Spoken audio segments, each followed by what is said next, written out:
बिस्मिल्लाहिर्रहमानिर्रहीम। अस्सलामु अलैकुम नाज़रीन मोहतरम, आप देख रहे हैं आज तक न्यूज़ और मैं हूं समी। इससे पहले आप इस मिशन की 13 इकसास सुन चुके हैं और अब किस नंबर 14 मुलाहिज़ा फरमाएं। तुम शार के मुंह से बेइख्तियार निकला, उसके सामने समीना खड़ी थी, वही खूबसूरत औरत जिसने लाहौर से फैसलाबाद बस में उसके साथ सफ़र किया था। कौन हो तुम? समीना इकला कर रह गई, उसका चेहरा खौफ से धुआं हो रहा था। पुलिस मेरा पीछा कर रही है, शारिक ने कहा। ये बत्ती बंद कर दो और किसी अंदरूनी कमरे में मुंह से कोई आवाज निकालने की कोशिश मत करना। घर में कुछ नहीं है, ना नकदी ना जेवर, यहाँ तुम्हें चंद रुपयों से ज्यादा कुछ नहीं मिलेगा, समीना ने कहा। मुझे ना तो तुम्हारे रुपयों की जरूरत है और ना जेवरात की, शारिक बोला। मुझे पनाह चाहिए, मुझे तुम्हारी मदद की जरूरत है। अगर तुम मेरे साथ ताउन करोगी तो तुम्हें कोई नुकसान नहीं पहुंचेगा। बसूरत दीगर उसने समीना के चेहरे के सामने पिस्तौल लहराया। चलो दूसरे कमरे में चलो मिस समीना, और बत्ती बंद कर दो। क्या? समीना उछल पड़ी। तुम मेरा नाम जानते हो और मैं ये भी जानता हूँ कि तुम गर्ल्स कॉलेज में लेक्चरर हो। ये बत्ती बंद करो और किसी अंदरूनी कमरे में चलो, शारिक ने कहा। समीना ने स्विच ऑफ कर दिया। एक अंदरूनी कमरे की बत्ती जल रही थी, दरवाजा खुला हुआ था, रोशनी उस कमरे तक आ रही थी। समीना उस कमरे में आ गई, उसकी टांगे होले होले कांप रही थी। शारिक भी उसके पीछे ही कमरे में दाखिल हुआ था, पिस्तौल उसके हाथ में था और वो समीना की तरफ देख रहा था। तुम्हारी टांगे कांप रही हैं, बैठ जाओ, खौफजदा होने की जरूरत नहीं, शारिक ने कहा। समीना एक कुर्सी पर गिर गई। वो चंद में शारिक की तरफ देखती रही, फिर बोली, तुम हो कौन? तुम्हारा चेहरा मुझे कुछ जाना पहचाना सा लगता है। हमने तकरीबन 3 घंटे तक बस की एक ही सीट पर बैठकर सफर किया है। हैरत है तुमने मुझे अभी तक नहीं पहचाना, शारिक बोला। उसके होंठों पर खफीफ सी मुस्कुराहट थी। तो तुम? वो एक बार फिर अकलाई और गहरी नजरों से उसकी तरफ देखने लगी। तुम्हारा चेहरा, ये दाढ़ी, उस रोज मेरे चेहरे पर सिर्फ 1-2 दिन का शेव था और अब ये दाढ़ी मैंने हुलिया बदलने के लिए रखी है, शारिक ने कहा। ओह, समीना के मुंह से बेइख्तियार गहरा सांस निकल गया। चलो अच्छा हुआ तुमने मुझे पहचान तो लिया, शारिक बोला। तुम्हें मुझसे डरने की जरूरत नहीं है, मैं तुम्हें कोई नुकसान नहीं पहुंचाऊंगा और सूरत-ए-हाल बेहतर होते ही मैं यहाँ से निकल जाऊंगा। और शारिक एकदम खामोश हो गया। बाहर गली में भारी कदमों और बातों की आवाज सुनाई दे रही थी। वो 2 या 2 से ज्यादा आदमी थे। कदमों की आवाज रुक गई मगर बोलने की आवाजें सुनाई दे रही थी। कुछ देर बाद दरवाजा धड़धड़ाया जाने लगा। समीना के चेहरे पर खौफ के साए गहरे हो गए। शायद पुलिस, शायद नहीं, यकीनन, शारिक ने सरगोशियाना लहजे में कहा। इसी दौरान दरवाजा फिर धड़धड़ाया गया। तुम बाहर जाओ, वो तुमसे मेरे बारे में पूछेंगे। अगर तुमने मेरी मौजूदगी के बारे में बताया तो जिंदा नहीं बचोगी। जाओ, उन पर यह जाहिर करना कि तुम सो रही थी, यहाँ कोई नहीं आया और तुमने कोई आवाज भी नहीं सुनी थी।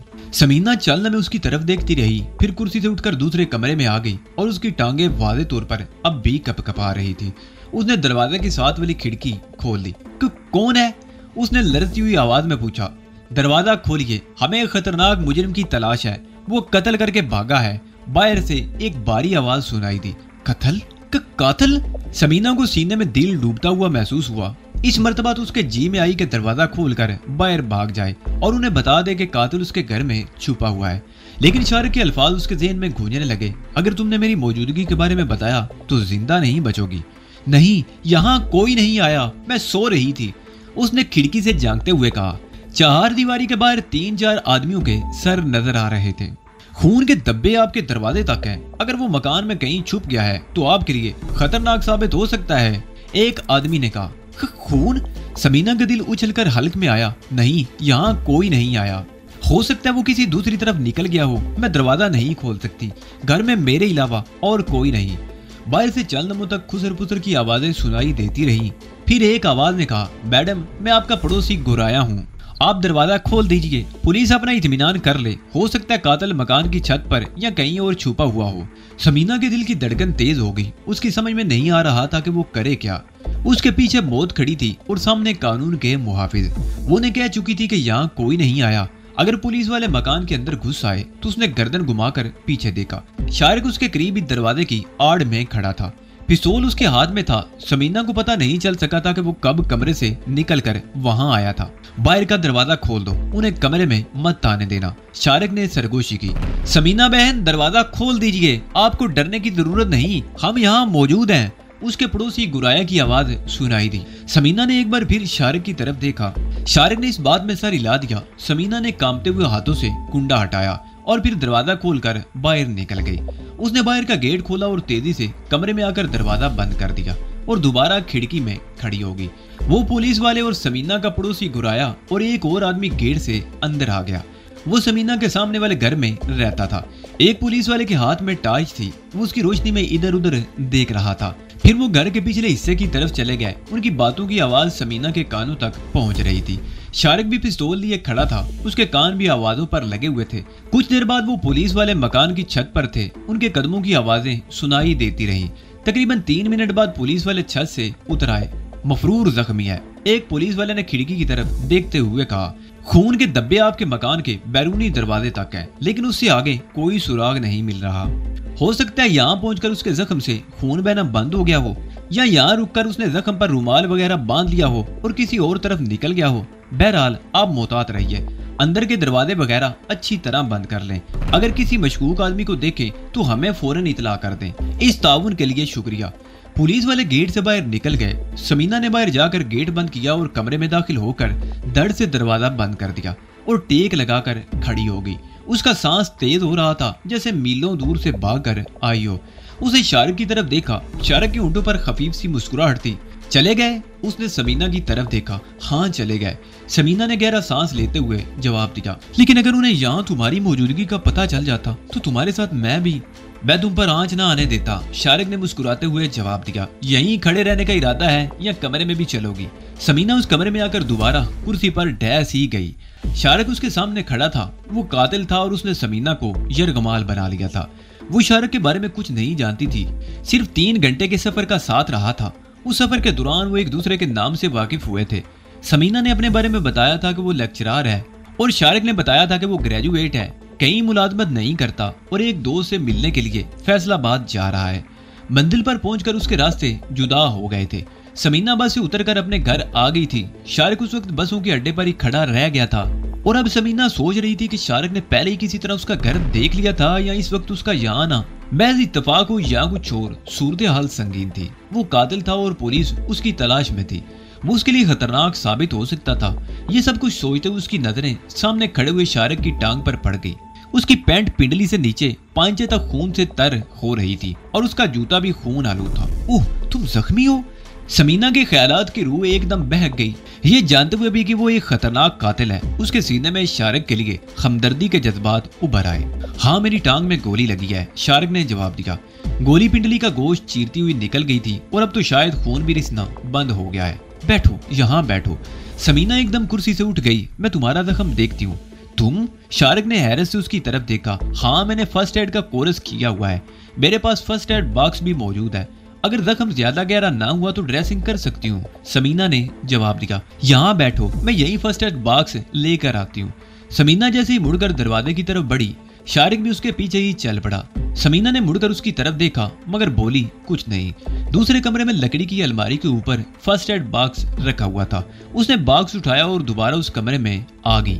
ये दरअसल उसका बेडरूम था। एक तरफ सिंगल बेड बिछा हुआ था। उसके करीब ही साइड टेबल थी जिस पर जाती इस्तेमाल की 2-3 चीजें रखी हुई थी। करीब ही वो कुर्सी पड़ी हुई थी जिस पर कुछ देर पहले तक समीना बैठी हुई थी। बैठ जाओ, समीना ने कुर्सी की तरफ इशारा किया। और इसे एक तरफ रख दो या जेब में डाल दो। इस मर्तबा उसका इशारा पिस्तौल की तरफ था। शारिक ने मुस्कुराते हुए पिस्तौल को साइड टेबल पर रख दिया और कुर्सी पर बैठकर उसने पतलून का पांचा ऊपर उठा दिया। जख्म से लेकर टखने तक टांग खून में लुथड़ी हुई थी। फर्श पर सुर्ख रंग की दरी बिछी हुई थी। समीना दरी पर बैठ गई और फर्स्ट एड बॉक्स खोलकर उसमें से कुछ चीजें निकालने लगी। पहले उसने कार्टन से उसके जख्म के आसपास का एरिया साफ किया, फिर कार्टन स्पिरिट में तर करके उसका जख्म साफ करने लगी। शारिक के मुंह से सिसकारी सी निकल गई। उसने जबड़े भींच लिए। इतनी तकलीफ तो शायद उस वक्त भी नहीं हुई थी जब गोली लगी थी। अब तो उसे यूं लग रहा था जैसे जख्म में मिर्चें भरी जा रही हो। उसने जख्म से जरा ऊपर टांग को दोनों हाथों से गिरफ्त में ले लिया और जबड़े सख्ती से भींच रखे। समीना कुछ देर तक स्पिरिट से जख्म साफ करती रही, फिर उसने दवा लगाकर पट्टी बांध दी। गोली अगर जख्म में मौजूद होती तो तशवीश की बात होती, लेकिन गोली गोश्त को चीरती हुई निकल गई थी और उसके ख्याल में अब खतरे की कोई बात नहीं थी। कुछ खाओगे या चाय पियोगे? समीना ने पूछा। उसका खौफ अब किसी हद तक दूर हो चुका था। कुछ खाने का मूड तो नहीं, लेकिन चाय जरूर पीऊंगा, शारिक ने जवाब दिया।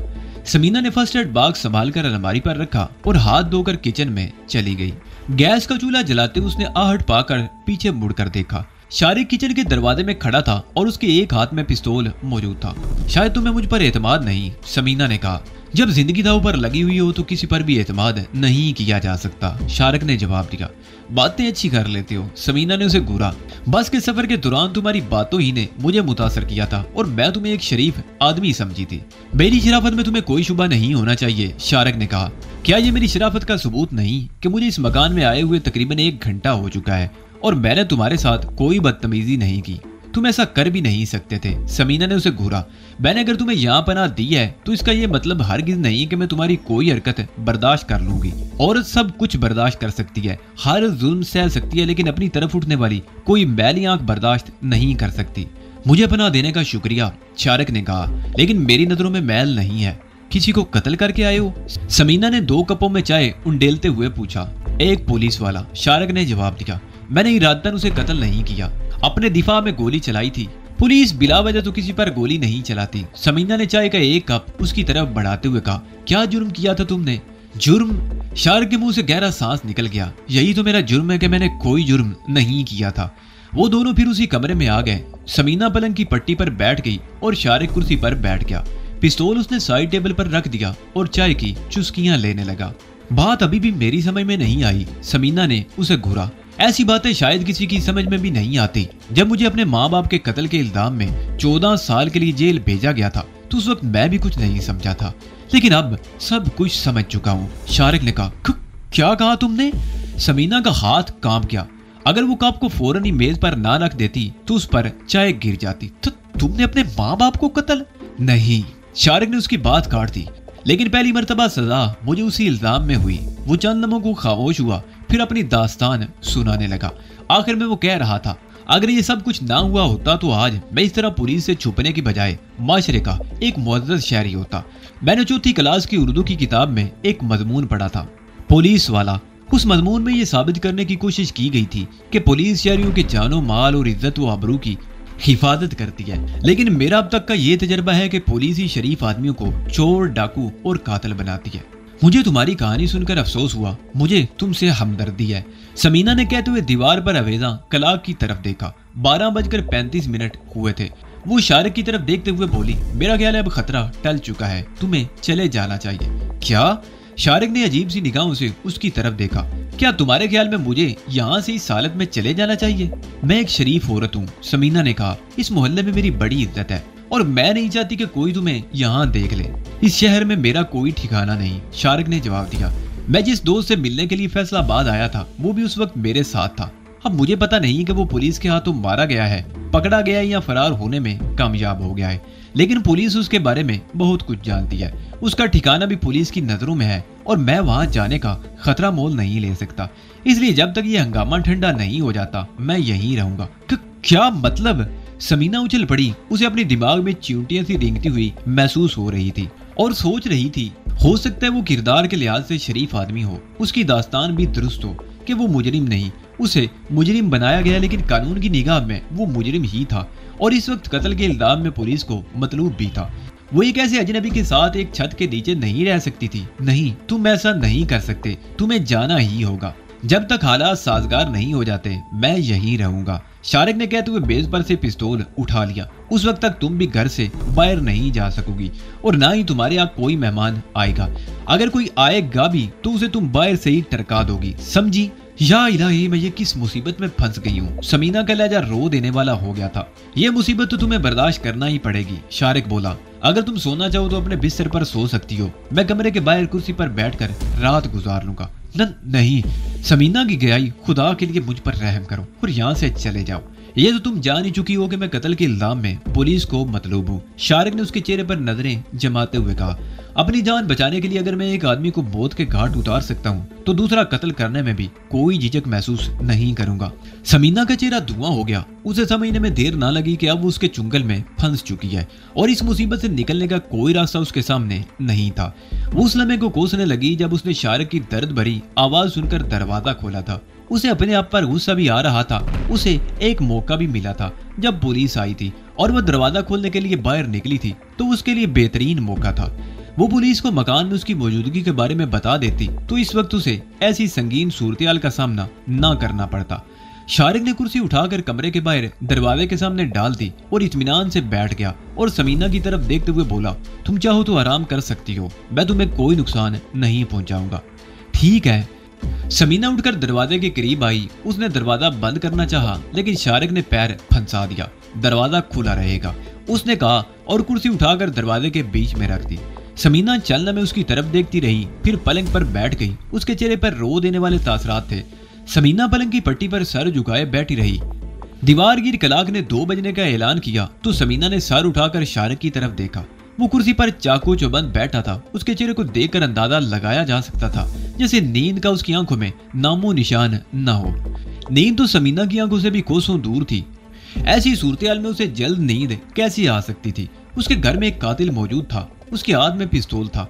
वो जवान आदमी था। अब तक उसने अगरचे वाकई कोई बदतमीजी नहीं की थी लेकिन मर्द की नीयत का क्या भरोसा। उसके दिमाग में आंधियां सी चल रही थी। सोना तो दरकनार, वो तो उसकी मौजूदगी में बिस्तर पर लेट भी नहीं सकती थी। शारिक के आने से पहले समीना उस कमरे में बैठी सुबह क्लास में दिए जाने वाले लेक्चर की तैयारी कर रही थी। उसका तरीकाकार यही था। सुबह कॉलेज में जिन मौजूआत पर लेक्चर देना होते, रात को वो उनकी स्टडी जरूर करती थी। लेकिन आज उसका सारा प्रोग्राम दरम बरम हो गया था। उसे शुबा ही नहीं बल्कि यकीन था कि ये खूनी सुबह से कॉलेज भी नहीं जाने देगा। वक्त की रफ्तार जैसे थम कर रह गई थी। लम्हे सदियां बनकर बीत रहे थे। वो बार बार दीवारगीर कलाक की तरफ देखती। हर मर्तबा उसे यूं लगता जैसे घड़ी की सुइयां आगे बढ़ना ही भूल गई हूं। हालांकि ऐसा नहीं था। वक्त अपनी रफ्तार से गुजर रहा था। हर तरफ सन्नाटा और हू का आलम तारी था। दीवारगीर कलाक की टिक टिक के अलावा किसी किस्म की कोई आवाज सुनाई नहीं दे रही थी और ये आवाज भी खामोश फिजा में बड़ा पुरस्रार तासर पैदा कर रही थी। समीना ने घड़ी की तरफ देखा। 4 बजने में चंद मिनट बाकी थे। उसने गर्दन घुमाकर दरवाजे की तरफ देखा। वो कुर्सी की पूंछ से टेक लगाए हुए था। उसकी आंखें बंद थी। उसे सोते देखकर अचानक ही समीना के ज़हन में एक ख्याल उभरा और उसने फौरन उस पर अमल करने का फैसला कर लिया। वो बड़ी आहिस्दगी से अपनी जगह से उठी और नंगे पैर दबे कदमों से चलती हुई दरवाजे की तरफ बढ़ने लगी। दरवाजे के करीब पहुंचकर वो रुक गई। शारिक कुर्सी पर इस तरह टांगे फैलाए बैठा था कि रास्ता रुका हुआ था। समीना भी हिस्सो हरकत अपनी जगह पर खड़ी रही। उसने अपना सांस तक रोक रखा था और नजरें शारिक के चेहरे पर मरकूज थी। उसके दिल की धड़कन खतरनाक हद तक तेज हो गई थी। उसने बड़ी एहतियात से एक पैर शारिक की फैली हुई टांगों के ऊपर से दूसरी तरफ रखा, फिर दूसरा पैर उठाया। उसकी नजरें अब भी शारिक के चेहरे पर मरकूज थी।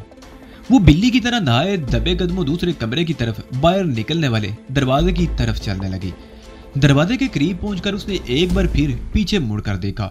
शारिक की आंखें अब भी बंद थी और उसकी पोजीशन में कोई फर्क नहीं आया था। उसने मुड़कर दरवाजे की चुटकी पर हाथ रख दिया और उसे बड़ी आहिस्दगी से नीचे खींचने लगी। चुटकी आवाज पैदा किए बगैर खुल गई। समीना ने एक मरतबा फिर पीछे मुड़कर देखा। उसका दिल बड़ी शिद्दत से धड़क रहा था।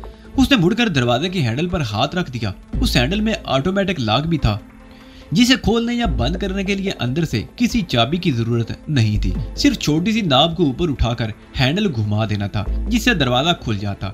उसने नाब पर अंगूठा रखा और उसे बड़ी आहिस्दगी से ऊपर उठाने लगी। नाब खुल गई। उसने हैंडल पर हाथ रख दिया और उसे घुमाना चाहती ही थी कि उसे अपने कंधे पर किसी किस्म का हल्का सा बोझ महसूस हुआ। वो उछलकर तेजी से पीछे मुड़ी। शारिक उसके सामने खड़ा था। समीना के पूरे जिस्म में सिनसिनी की एक लहर दौड़ गई। खौफ की शिद्दत से आंखें इस तरह फैल गईं जैसे उसने मौत को अपने सामने देख लिया हो। उसका मुंह खुल गया लेकिन चीख निकलने से पहले ही शारिक ने हाथ रखकर उसका मुंह दबा लिया। मैं तुम्हारे मुंह से हाथ हटा रहा हूं, कोई आवाज निकली तो खोपड़ी उड़ा दूंगा। शारिक के हल्क से सांप की सी फुनकार निकली। उसके साथ ही उसने दूसरे हाथ में पकड़ा हुआ पिस्तौल उसके चेहरे के सामने लहरा दिया। शारिक ने उसके मुंह से हाथ हटा दिया। समीना के मुंह से इस तरह सांस खारिज हुई जैसे गुब्बारे से हवा निकली हो। सिनसिनी ने उसके पूरे बदन को अपनी लपेट में ले रखा था। उसकी टांगें कांप रही थी। वो दरवाजे से टेक लगाकर खड़ी हो गई और इंतहाई खौफजदा नजरों से शारिक की तरफ देखने लगी। शारिक ने आगे बढ़कर दरवाजे की ऑटोमेटिक लॉक की नाब दबा दी और चुटकी भी चढ़ा दी। ऐसी कोई हरकत तुम्हें नुकसान पहुंचा सकती है। शारिक ने उसके चेहरे पर नजरें जमाते हुए कहा, चलो अपने कमरे में जाओ। समीना लड़खड़ाते हुए कदमों से उसी कमरे में आकर बिस्तर पर गिर गई। देखो समीना, शारिक उसके करीब आकर खड़ा हो गया। मैं तुम्हें कोई नुकसान नहीं पहुंचाना चाहता। 3 घंटे का बस का वो सफर अब भी मेरे दिन में ताज़ा है। मैं जिंदगी में पहली मर्तबा किसी औरत के इतना करीब बैठा था। 3 घंटों के उस सफर के दौरान तुम्हारे जिस्म के किसी हिस्से का गैर इरादी लम्स मेरे दिलो दिमाग पर अजीब सी कैफियत तारी किए रहा था। तुम तो बस से उतर कर पीछे मुड़कर देखे बगैर तांगे में बैठकर चली गई थी और मैं देर तक वहां खड़ा उस रास्ते को तकता रहा था जिस तरफ तांगा गया था। कई रोज बाद आज किस्मत मुझे तुम्हारे सामने ले आई है, लेकिन जिस तरह तुम्हारे सामने आया हूँ इस सूरत-ए-हाल के पेश नजर तुम तो क्या, दुनिया का कोई शख्स भी मुझसे नफरत ही कर सकता है। एक कातिल को घर में पनाह देना बिलाशुबा खतरनाक बात है, लेकिन मैं तुम पर पहले वादे कर चुका हूँ कि मैं फितरतन वो नहीं जो इस वक्त तुम्हारे सामने हूँ। मेरे दिल में तुम्हारी बहुत कदर है। मैं तुम्हें कोई नुकसान नहीं पहुंचाना चाहता, लेकिन इसका यह मतलब भी नहीं कि अगर तुम मेरी मौत का सामान करने की कोशिश करो तो मैं आंखें बंद किए खामोश बैठा रहूं। अब अगर तुमने इस किस्म की कोई हरकत की तो वो खामोश होकर मैनिखेज अंदाज में पिस्तौल को उसके चेहरे के सामने हरकत देने लगा। तुम यहाँ से चले क्यों नहीं जाते? खुदा के लिए चले जाओ यहाँ से, समीना ने रो देने वाले लहजे में कहा। उसकी आंखों में आंसू तैर रहे थे। मैं जिंदगी भर तो यहाँ नहीं रह सकता, चला जाऊंगा, शारिक ने जवाब दिया। लेकिन हालात को जरा इस कदर तो साजगार होने दो कि मैं बाहर तो निकल सकूं। उस वक्त तक तुम्हें भी जरा पाबंद होना पड़ेगा। अब तुम कोई ऐसी हरकत नहीं करोगे जो मुझे अपना इरादा बदलने पर मजबूर कर दे। वो अपनी कुर्सी पर आकर बैठ गया। समीना बदस्तूर पलंग पर आड़ी तिरछी पड़ी हुई थी। उसने जो सोचा था वो पूरा नहीं हो सका था। शारिक को कुर्सी पर सोते देखकर जब उसने यहाँ से निकलने की कोशिश की थी तो उसका ख्याल था कि बाहर निकलते ही वो दरवाजे को बाहर से कुंडा लगा देगी और पड़ोसियों को जगाकर उन्हें सूरत हाल से आगाह कर देगी। लेकिन उसने जो सोचा था वो पूरा नहीं हो सका था। वो अपने ही घर में कैदी बनकर रह गई थी और एक कातिल के रहमो करम पर थी। वक्त धीरे धीरे गुजरता रहा और समीना अपनी किस्मत को कोसती रही। उसने कई मरतबा शारिक की तरफ देखा और हर मरतबा शारिक को जागते हुए ही पाया। रात का आखिरी पैर बीत रहा था। रात भर जागते रहने से समीना की आंखें सुर्ख हो रही थी। वो पहले भी कई मरतबा रातों को जागी थी, मगर वो और बात थी। वो अपनी मर्जी से जागती थी और काम में मसरूफ रहती थी। लेकिन आज की शब बेदारी मुख्तलिफ नोयत की थी। उसके जहन में खौफ तारी था, इज्जत व आबरू का खौफ, जान का खौफ। उसके असाब में कशीदगी थी और दिमाग की नसों में तनाव था जो वक्त गुजरने के साथ बढ़ता ही जा रहा था। खिड़की से दिन का हल्का सा उजाला नजर आने लगा था। रात बीत गई थी, एक नया दिन तुलू होने वाला था। तुलू होने वाला हर नया दिन जिंदगी का पैगाम लाता है। मकान के अगम में बेरी के दरख्त पर चिड़ियों ने चहचहाना शुरू कर दिया था। चहचहाती हुई ये चिड़ियां जिंदगी का पैगाम देते हुए अपने अपने आशियानों से उड़ने के लिए पर तोल रही थी। लेकिन समीना का आशियाना उसके लिए कब्ज बन गया था। दफादन दरवाजा धड़धड़ाने की आवाज सुनकर समीना उछल पड़ी। उसके दिल की धड़कन यकदम तेज हो गई। उसने शारिक की तरफ देखा। शारिक भी एक झटके से कुर्सी से उठ गया था। पिस्तौल उसके हाथ में था। ये कौन हो सकता है? उसने सवालिया निगाहों से समीना की तरफ देखा। दूध वाला होगा, वो रोजाना इसी वक्त आता है। समीना ने घड़ी की तरफ देखते हुए जवाब दिया। 6 बजने में 1-2 मिनट बाकी थे। शारिक दबे कदमों चलता हुआ खिड़की के करीब आ गया। उसने पर्दा जरा सा सिरका कर बाहर झांका। गेट की दर्द में से एक साइकिल खड़ी हुई नजर आ गई। वो दूध वाला ही था। शारिक दोबारा समीना के करीब आ गया। तुम दूध लेने जाओगी, लेकिन बाहर का गेट नहीं खोलोगी। उससे कह देना कि गेट की चाबी नहीं मिल रही।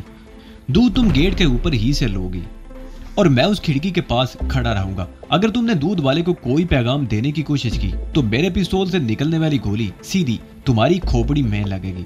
समीना उठकर किचन की तरफ चली गई। उसने पतीली धोई और दरवाजे की तरफ आ गई। शारिक पिस्तौल लिए खिड़की के करीब खड़ा था। समीना ने उसकी तरफ देखा और दरवाजा खोलकर बाहर निकल गई।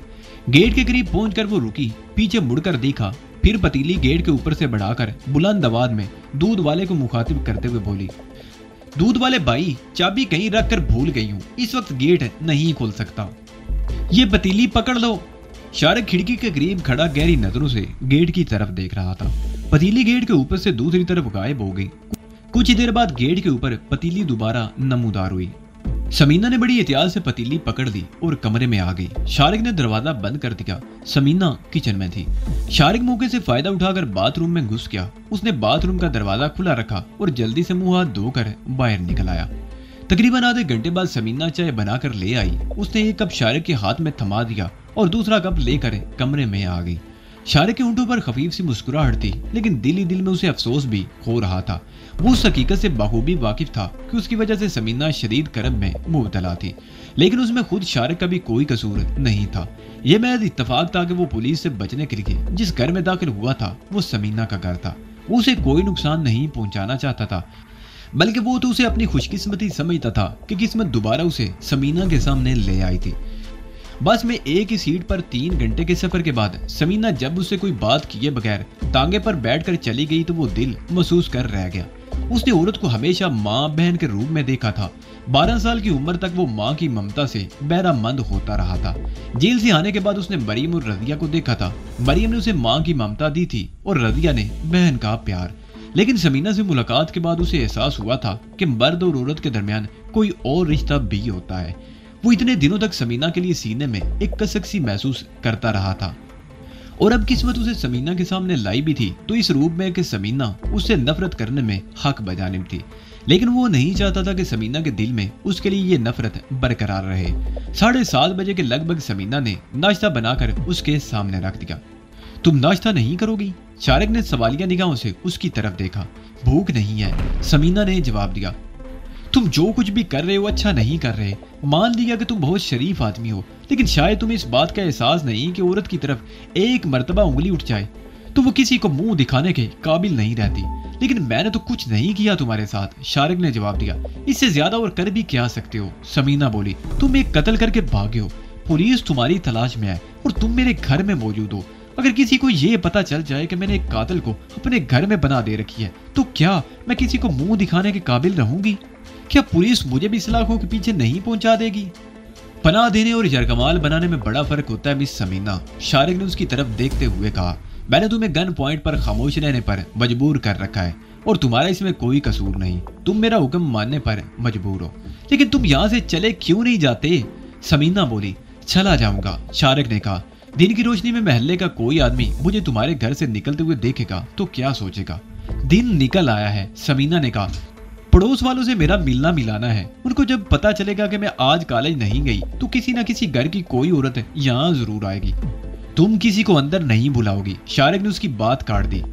जो भी आएगा उसे बाहर ही से तरखा दोगी। शारिक ने उठकर तमाम खिड़कियों के पर्दे बराबर कर दिए ताकि बाहर से किसी को पता ना चल सके कि घर के अंदर कोई मौजूद है या नहीं। समीना कुर्सी पर खामोश बैठी ये सब कुछ देख रही थी। रात भर जागते रहने से उसकी आंखें सुर्ख हो रही थी और चेहरा थका हुआ था। शारिक भी रात भर जागता रहा था, उसकी आंखें भी सुर्ख हो रही थी, लेकिन उसके चेहरे पर थकन के आसार दिखाई नहीं दे रहे थे। 10:30 बजे के करीब कॉल बेल की आवाज सुनकर वो दोनों उछल पड़े। शारिक एक झटके से उठकर खड़ा हो गया। उसके दाएं हाथ में पिस्तौल था। वो दबे कदमों चलता हुआ खिड़की के करीब आ गया और पर्दे का कोना सिरका कर बाहर देखने लगा। गेट के सामने एक बारिश शदेड़ उम्र आदमी खड़ा था। उसके सर पर पुरानी सी जना कैप थी। उसके करीब ही एक साइकिल भी खड़ी हुई थी। शारिक ने समीना को इशारा किया। वो छोटे छोटे कदम उठाती हुई उसके करीब आई। ये आदमी कौन है? शारिक ने बाहर की तरफ देखते हुए सरगोशी की। यह हमारे कॉलेज का चपरासी है, समीना ने बाहर झांकते हुए कहा। इससे जाकर पूछो वो क्यों आया है। गेट खोलने या उसे अंदर बुलाने की जरूरत नहीं, वरना। शारिक ने जुमला अधूरा छोड़ दिया। इस वरना में जो धमकी छुपी हुई थी उसे समीना अच्छी तरह समझती थी। समीना दरवाजा खोलकर बाहर के गेट के करीब आ गई। उसने चपरासी से 1 मिनट में कोई बात की और फिर अंदर आ गई। उसने मेज पर किताबों के नीचे रखा हुआ एक रजिस्टर उठाया और उसे खोल कर देखा और शारिक की तरफ देखते हुए फिर बाहर निकल गई। उसे वापस आने में भी ज्यादा देर नहीं लगी थी। शारिक ने दरवाजा बंद कर दिया। उसने चपरासी के बारे में कुछ पूछने की जरूरत महसूस नहीं की थी। समीना अपने कमरे में आकर बिस्तर पर गिर गई। उसकी आंखों में आंसू आ गए थे। वो अपने आप को पूरी तरह बेबस महसूस कर रही थी। इसी दौरान उसने 1-2 मरतबा शारिक की तरफ देखा था। शारिक बदस्तूर कुर्सी पर बैठा हुआ था। उसके चेहरे पर अब थकन के आसार नजर आना शुरू हो गए थे। वो कभी ऊँगने लगता और कभी संभलकर सर को हल्के हल्के झटके देने लगता था। समीना के आसाब भी अब जवाब देने लगे थे। उसका दिमाग सुन्न हो रहा था। नींद का गलबा बढ़ रहा था। उसकी पलकें बार बार झुक रही थी। उसे बड़ी शिद्दत से नींद आ रही थी, मगर वो सोना नहीं चाहती थी। आधा घंटा और गुजर गया। उसने सर झटकते हुए शारिक की तरफ देखा। वो सर को कुर्सी की पुष्ट पर टिकाए ऊँग रहा था। उसका एक हाथ नीचे लटका हुआ था, दूसरा हाथ गोद में था। पिस्तौल भी गोद में रखा हुआ था। समीना एक झटके से उठकर खड़ी हो गई। उसने एक मर्तबा फिर किस्मत आजमाने का फैसला कर लिया था। वो नहायत दबे कदमों चलती हुई शारिक के करीब पहुंचकर रुक गई। शारिक बदस्तूर ऊँग रहा था। हल्के हल्के खर्राटों की आवाज भी सुनाई दे रही थी। समीना जल्द में उसकी तरफ देखती रही। फिर उसने बड़ी तेजी से झपट कर शारिक की गोद से पिस्तौल उठा लिया। शारिक हड़बड़ा कर उठ गया। उसने समीना की तरफ देखा। पिस्तौल समीना के हाथ में देखकर उसके चेहरे पर खौफ के हल्के से साए उभर आए। वो कुर्सी से उठकर खड़ा हो गया और समीना की तरफ हाथ बढ़ाते हुए बोला, लाओ ये पिस्तौल मुझे दे दो, चल जाएगा। मेरे करीब मत आना, गोली मार दूंगी वरना। समीना के हल्क से गुर्राहट निकली। उसी आवाज में कपकपाहट थी। वो 2 कदम पीछे हट गई। उसने दोनों हाथों में पिस्तौल थाम रखा था और उंगली ट्राइगर पर थी। देखो, गुस्से में आने की जरूरत नहीं, ये पिस्तौल मुझे दे दो, शारिक ने कहा और उसका हाथ बदस्तूर आगे बढ़ा हुआ था।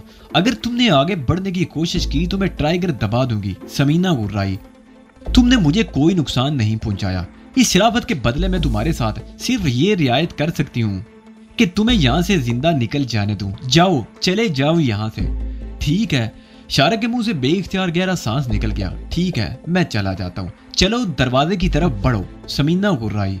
शारिक दरवाजे की तरफ बढ़ने लगा। उसकी नजरें समीना के चेहरे पर ही मरकूज थी।